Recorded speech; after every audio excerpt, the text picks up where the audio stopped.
Evet, tacımı da taktım. Hazırım. Yakıştı mı? Kim demiş kral ve kraliçelerin eski çağlarda yaşadığını? Krallık ya da kraliçelik başına paha biçilemez bir taş takıp tahtında gerim gerim gerilmek midir? Yoksa insanın ruhundan gelen bir şey midir?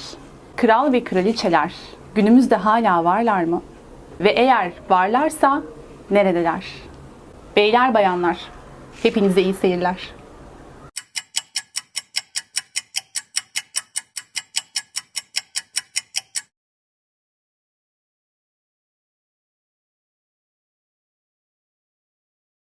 Krallık ve kraliçelik eskiden bazı şanslı insanlara vuran bir piyangoydu. Eğer şanslıysanız ve asil bir soydan geliyorsanız tacınızla tahtınızda oturup tüm asaletinizle saray koridorlarında salınabilirdiniz. Uğruna nice kanlar dökülen, nice oyunlar oynanan bu statü günümüzde hala var olsa da o kafalarında taşlarla gezen, damarlarında asil kan dolaşan insanlar artık yok. Ancak onların yok olması günümüzde aramızda dolaşan kral ve kraliçelerin olmadığı anlamına gelmiyor. Kıyafetleri değişmiş olsa da böyle insanlar hala aramızda. Peki kimdir bunlar? Kafalarında paha biçilemez taçları, omuzlarında görkemli kaftanları olmasa da çok önemli bir aksesuarları var. Özgüven. Benim videolarımı dinleyenler az çok bilirler. Bu anlattıklarımın hiçbirinin ego ile ya da kibirle bir ilgisi yok. Az önce bahsettiğim özgüven, çirkin ya da saldırgan bir özgüvenden ziyade sessiz ve serin bir özgüven. Eskiden asil soydan gelenler kendilerini hiçbir şekilde kanıtlama gereği duymazlardı. Çünkü zaten asil olduklarını ve her zaman en iyisini hak ettiklerini bilir, bunu bilmekle de kalmayıp hak ettiklerini mutlaka alırlardı. Günümüzün modern kral ve kraliçeleri de işte tam olarak bunu yapıyorlar. Kendilerini her zaman diğerlerinden farklı hissediyorlar. Bu farklı hissediş ise enerjileriyle birlikte dışarıya yayılıyor. Ancak bu az önce de söylediğim gibi küstahça bir farklı hissediş değil. Tam aksine sakin ve asil bir farklı hissediş. Aynı zamanda bu insanlar büyük şeyleri hedefliyorlar. Onlara nasıl olsa ulaşamam diye kendilerini büyük şeyleri hedefleme konusunda sınırlamıyorlar. Zaten onları büyük hedeflere ulaştıran şey de tam olarak bu. Kendi fiyatlarını kendileri belirliyorlar. Yani kendi değerlerini kendileri belirliyorlar ve bunu asla bir başkasına bırakmıyorlar.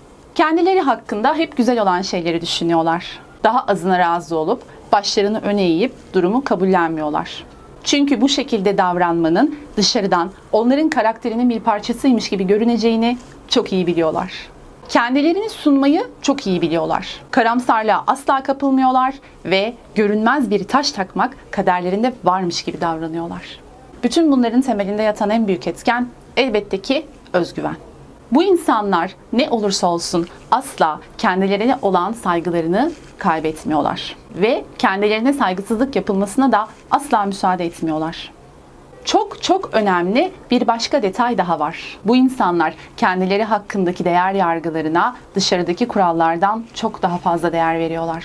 Yani uygunsuz davranışları dışarıdaki insanların ya da otoritenin onları yargılamasından ziyade kendilerine olan saygılarını kaybetmemek için tercih etmiyorlar. Az önce bu insanların kendilerini nasıl sunduklarından bahsetmiştim. Bu önemli. Çünkü kendinizi nasıl sunduğunuz insanların size nasıl davranacağını belirler. Siz kendi içinizde saygıyı hak etmediğinize inanıp bunu etrafa yaydığınızda insanlar da size tam olarak böyle davranacaktır. Bir kral ya da kraliçe kendine saygı duyduğu için aynı duyguyu başkalarında da uyandırır. Bir kral ya da kraliçe gibi davranmak böyle bir şeydir. Kendinizden ve gücünüzden emin bir şekilde davranırsanız o görünmez tacı kafanıza kendiniz takmış olursunuz. İnsanlar sizdeki bu özgüven kaynağı ile pek ilgilenmezler. Onlara göre sizin kendinize bu kadar güvenmenizin mutlaka bir nedeni vardır. Önemli olan da yalnızca budur zaten. Kral ya da kraliçe ruhlu insanların istekleri ve başarabilecekleriyle ilgili bir sınırları yoktur. Onlara göre sınırlar yalnızca beynimizin içindedir. Yüksek beklentileri onları daha çekici yapar. Farklı olduklarını vurgulayan en önemli özellikleri ise her şartta ve koşulda ağırbaşlılıkla hareket etmeleridir. Burada dikkat çekmek istediğim en önemli detay, bahsettiğim bu durumun asla ve asla kibirle ilgisi olmamasıdır. Bakın bunun altını özellikle çiziyorum. Bu çok ince bir çizgidir ve çok iyi ayırt edilmesi gerekir. Böyle insanlar bazen öyle cüretkar taleplerde bulunurlar ki bu talepleriyle çoğu kişiyi hayrete düşürebilirler. Onlar için ise bu durum son derece doğaldır. Buna şaşırmazlar çünkü zaten hak ettiklerini düşünürler. Azı isterseniz elde edeceğiniz şey tam olarak odur. Çok olanı hak ettiğinizi düşünüp onu takip ettiğinizde ise insanlar bu talebinizi reddetseler bile kaçınılmaz bir biçimde size saygı duyacaklardır. Bir kral ya da kraliçe olmak istiyorsanız hayali tacınızı kafanıza takın ve sakin bir özgüvenle asla şüpheye düşmeden yolunuza devam edin. Unutmayın, en büyük imparatorlar taşlarını kendileri takarlar.